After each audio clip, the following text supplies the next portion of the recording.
Our next guest is also stand by online. He's also a friend of our Minister Jason Wan. His name is Nick, MLA from Calgary Cross. Technician, can you connect Nikki?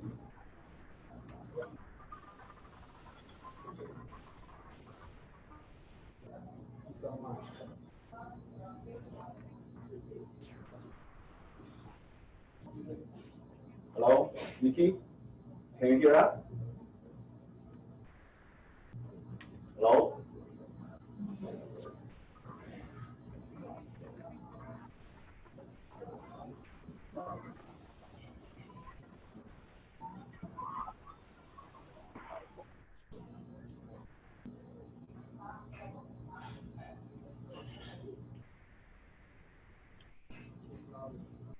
Well, we're waiting for Nikki. It looks like, oh, here you are. We see you. Hi, everybody. Can you hear me okay? Yes, we see you clear. Yes. Perfect. Good afternoon, and thank you to all of you very much. And my apologies on the issue with our technology. I think we're having a little bit of a hiccup here. But having said that, I would like to take this opportunity first and foremost to thank the Alberta Anti-Racism Cross Canada online rally organizing committee and all of those who have had the opportunity to share their stories with all of us this afternoon. There's truly some compelling stories and some incredible insight into this very complicated and complex area. Now, we've had the opportunity to hear the stories from many of the speakers, and as a member of your provincial government, I'm truly proud to say that we are committed to building an Alberta where all people can fully participate and contribute to the makeup of this great province. Now, Alberta is a place where individuals from every corner of the world have come for a better place for themselves and for their families. And I can tell you from my own personal experience, and having been the son of immigrant parents who moved to Canada in the 1970s, that everybody who comes to this country comes here with the pursuit of hopes and dreams and freedoms that they didn't necessarily have in their home countries. And so I'm truly proud, and I can speak firsthand as to the struggles and to the successes of many of the newcomers where they've come to a province and they can share in the houses of worship from all faiths and all communities and build cohesive societies with one another. And I'm truly proud because I believe in a province that values diversity as strength. And I think that from all of the previous speakers, the colleagues that I've had who've come from the various levels of government, and the learned speakers who spoke about their own personal experiences, that this is truly embodied in everything that we are currently doing here this afternoon. I want to take a moment to recognize something that I think our Honorable Minister of Culture, Multiculturalism, and Status of Women did not mention, humbly so, but I want to highlight something that I thought was a fun fact and an interesting one. This current government is the first government in the 25 years to name a Minister of Multiculturalism. And so I think that shows that we are truly focused directly on a number of strategies to celebrate and share in the unique cultures, heritage, and traditions of all Albertans. And I think we know that how important it is to invest in strong multicultural communities during these unprecedented times, and that investment will truly lead to a better Alberta and a better Canada for tomorrow. Now, my friends, we've talked about this earlier. I want to highlight some of the most important things about this afternoon. 2020 has brought towards us an unprecedented number of challenges, I would say of immense magnitude. We have a major pandemic, devastating storms, and economic turmoil throughout our province and quite frankly throughout the country in the last few months. And the colossal burden that this has placed on our country further reinforces the importance of being able to live in a safe, supportive, and welcoming society. And that means that should apply to every single one of us. We must continue to strive for an open and diverse country, and that this is a foundational principle of Canada and we must continue to play a major role in cementing our place in the world by showing the rest of the world how much we value and embrace multiculturalism and the makeup of this great country. Now, I heard it in the speaker before me. I want to talk a little bit about the tragic and horrific death of George Floyd in Minneapolis. And I want to say that it did not create a movement against racism. It did not create something new here. It merely ripped the veil off some of the hidden and less obvious issues that we still have plaguing our society. Now, while we were looking at this, preparing for this event, I noticed something that I read, and I thought it was very interesting. I kind of wanted to share a little bit with you. I think as Canadians, we've made a tremendous amount of progress when it comes to overt racism, i.e., if a newcomer, a new immigrant family moves into a particular community, we don't expect Canadians to allow for overt, obvious racism.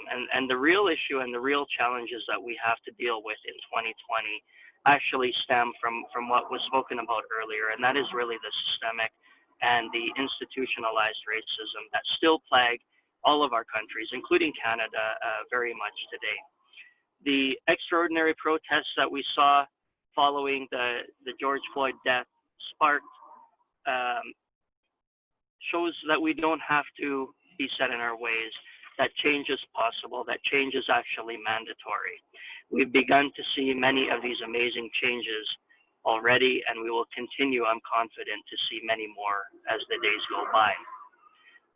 The message that I've heard ever since coming to office here in Alberta, and the message that I will continue to advocate for and continue to press everyone around me to advocate for, is that there will be absolutely zero tolerance towards racism of any kind.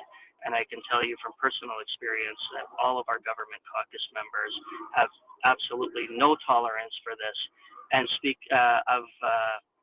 we stand behind all of those who have experienced it and will continue to do so. Now, despite the progresses that we have made, we still have a lot of work to do.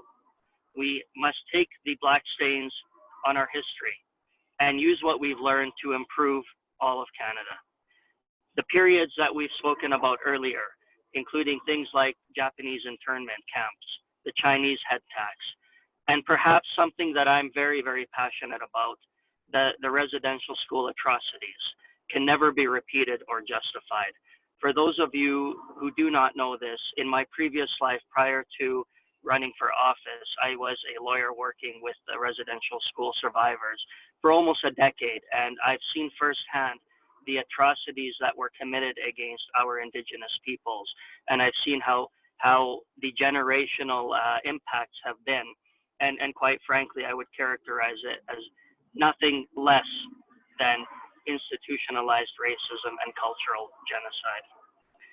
Tackling racism and ensuring that Alberta is a safe and inclusive place for all people of all backgrounds has and will continue to be a fundamental priority of mine and a fundamental priority of my colleagues in government. And this is why we took the initiative and launched the new grant, the Multiculturalism, Indigenous and Inclusion Grant Program, which supports a broad mandate of incentive for multicultural communities. This is a program that we feel will make a positive change in Alberta by ensuring that all people in this province have cross-cultural and intercultural understandings, are aware of the impacts of discrimination, and have the tools to work collectively to reduce barriers. It will work on fostering cultural awareness in our communities across the province, as well as it will show appreciation and celebrate Indigenous peoples and their contributions in multicultural society in Alberta. We've also established the Anti-Racism Advisory Council, which will be the first government of Alberta council dedicated specifically to combating racism. The council consists of 24 public members who represent a wide gambit of various faiths and various cultures, who are leaders in their communities and who bring real-world experience and expertise to discuss. Engaging with the community and hearing their perspectives and the perspectives of Albertans is an important part of the Council's mandate. As the Premier spoke earlier, we also introduced and passed Government Motion 24, which urged the Legislative Assembly to unilaterally condemn racism and all forms of bigotry and hatred, affirmed the commitment of Alberta to human dignity and equality, and acknowledged the durable nature of anti-Black racism and the tragedy and the history, of racism against Indigenous peoples in Canada, as well as to urge the government to consider these issues in its ongoing review of the Police Act. There is also legislation planned, and I can tell everybody watching here today that we are looking at things that would establish April as Genocide Awareness Month, which would honor the victims and bring awareness to the horrific massacres that have been committed, many of which were fueled by racism and visions of ethnic hatred. For us to continue building a better and brighter future, we must never forget the wrongs of our past. Having a Genocide Awareness Month will help ensure that victims of extreme bigotry and racism will not be forgotten and that history will not repeat itself. It will also allow all of us to reflect on the things that happened in our past and make sure that we find ways to learn from it so that we never repeat it going forward. People from all backgrounds and all religions have a place in Alberta. This is their home. Alberta's provincial motto is strong and free, and we mean it. Racism and discrimination are fundamentally un-Albertan. Our government will always stand for the values of diversity and inclusion, and that is what has made this province the greatest place to live, and will continue to push for that in the future. Thank you all very much for sharing your personal experiences. Thank you, all of you, for listening to me here today. And once again, thank you to the organizers for having this incredibly important event, because I think this is one of many steps that we need to do going forward to make sure that racism in all forms, systemic, overt, and institutionalized, is completely eradicated from our society. Thank you all.